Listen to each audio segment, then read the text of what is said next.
or detention and the basis for detention. So, what is the law and what is the crime that I committed? To me now, the legal basis for my being here, as apparently I was brought here not of my own volition. If somebody else says, kung hindi ibang tao, ikaw siguro, because this is your structure.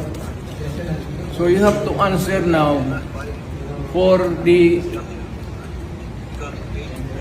deprivation of liberty. Kung general naman kayo, alam mo ba na hindi man lang siya na-serve kung anong kaso kung pinag-charge sa kanya ngayon? Hindi niya alam.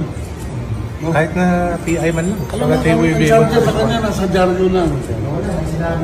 And then, hindi pa kayo na ganito ginagawa natin. Sumusunod tayo sa isang entity na hindi na tayo member. Nag-withdraw na tayo. And yet, sir, you are the Prosecutor General. Yes. You know how to exercise due process. Before you can even file charges, you have to file a complaint.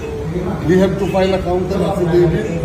Without doing those procedural process, here we are being issued a warrant of arrest, questionable warrant of arrest.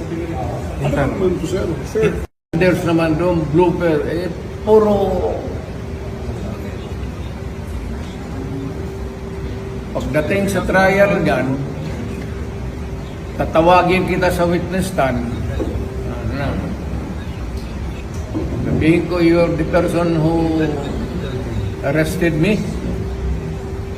May I know the reason why? Have you read the documents?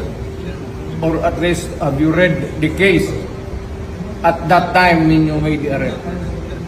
So that you would be guided to what you should know. Yan lang yan. Magkaibigan tayo, galing ako gobyerno.